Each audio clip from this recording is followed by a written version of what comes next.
Bismillahirrahmanirrahim. Assalamualaikum warahmatullahi wabarakatuh. Jumpa lagi dengan saya di Abil Maiwa Channel.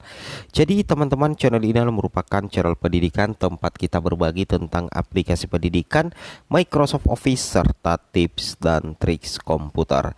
Jadi pada video kali ini teman-teman ya, kami akan membahas peluang 62.546 P1 status TP jika setelah penetapan 296.084 formasi P3K Guru 2023.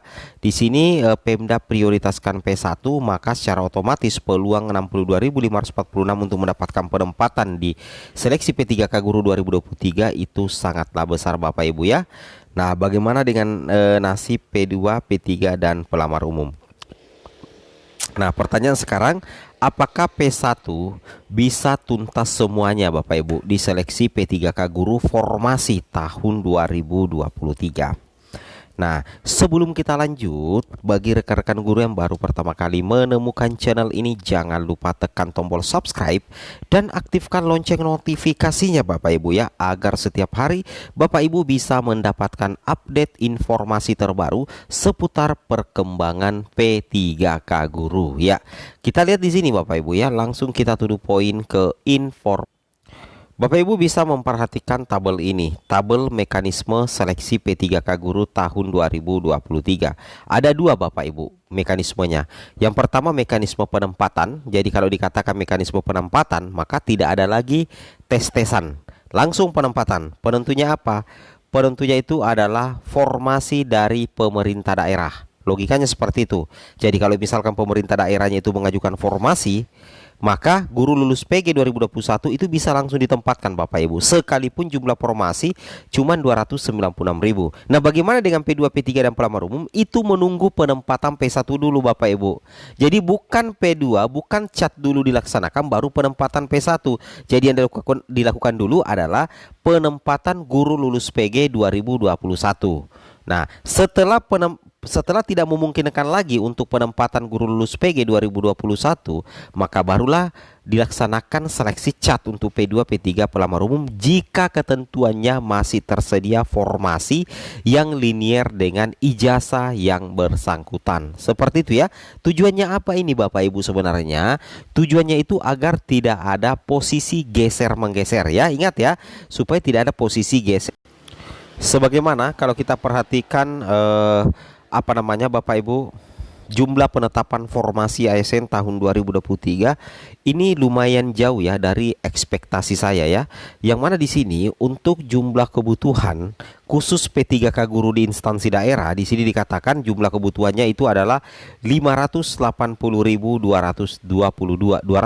Ini jumlah kebutuhan sebenarnya berdasarkan data dari pemerintah pusat. Ada 580.202. Tapi jumlah penempatannya cuma 296.084 untuk formasi P3K Guru. Pertanyaannya, kenapa bisa seperti ini? Kenapa jumlah penetapannya jauh lebih sedikit daripada jumlah kebutuhan? Itu disebabkan karena kebanyakan Pemda tidak mengajukan formasi P3K Guru semaksimal mungkin. Dan mungkin saja ada daerah yang tidak mengajukan formasi P3K Guru. Nah, itulah yang menyebabkan sehingga jumlah kebutuhan 580.202, jumlah penetapannya itu hanya 296.084. Nah, bahkan kalau kita lihat real secara keseluruhan jumlah kebutuhan itu untuk ASN pusat dan daerah itu 1.030.751 Bapak Ibu. Nah, sekarang untuk jumlah penetapannya secara keseluruhan itu menjadi 572.496. Kembali lagi ya ke laptop misalkan ya. Jadi intinya penempatan P1 dulu Bapak Ibu. Nah, disitulah peluang lolos guru lulus PG. Artinya P1 dulu yang diprioritaskan untuk ditempatkan. Di sini kami sempat bercakap-cakap dengan Ketua FGP PNS, boleh mengatakan seperti ini ya. Nah, sekarang ini yang dituntaskan itu P1 terlebih dahulu. Ingat Bapak Ibu ya, ingat. Jadi yang dituntaskan terlebih dahulu di seleksi P3K Guru 2023 adalah P1 Bapak Ibu. P1 terlebih dahulu. Jika masih ada kuota, baru dibuka tes cat. Itu untuk yang mempunyai kebutuhan di sekolahnya. Tetapi jika ada kebutuhan guru sedangkan formasi tidak ada di sekolah tersebut, maka Panselnas memberikan wewenang pada Pemda yang menentukan penempatannya supaya tidak lagi terjadi kekacauan seperti P3K Guru 2023. Kan logikanya seperti itu Bapak Ibu. Jadi intinya sudah jelas terlihat bahwa P1 ini lebih berpeluang diangkat menjadi ASN P3K ketimbang P2, P3, P4. Kenapa? Salah satu poinnya itu adalah P1 itu sudah tidak dites lagi Bapak Ibu ya. Ingat, P1 itu sudah tidak dites lagi, tinggal penempatan saja. Jadi kuncinya ada di mana? Kuncinya itu ada di pemerintah daerah Bapak Ibu. Jadi kalau misalkan pemerintah daerahnya mengajukan formasi semaksimal mungkin, maka ya seperti itu tadi, berpeluanglah lolos guru lulus PG-nya atau pelamar prioritasnya. Seperti itu kira-kira ya. Itu yang wajib Bapak Ibu pahami dan Bapak Ibu cermati sebenarnya ya. Kemudian di sini dikatakan juga Bapak Ibu, tidak ada lagi tidak ada lagi ya. Jadi tidak ada lagi istilah geser menggeser Bapak Ibu. Nah, bahkan di sini dikatakan P1 swasta aja yang dimasukkan ke sekolah yang tidak ada honorernya dan tahu persis itu Diknas. Sekarang di Diknas sudah mengedarkan Google Form untuk pendataan per sekolah, ada beberapa PNS P3K dan honorer. Jadi sebenarnya sudah sangat terjawab Bapak Ibu ya, sudah sangat terjawab bahwa fungsi dari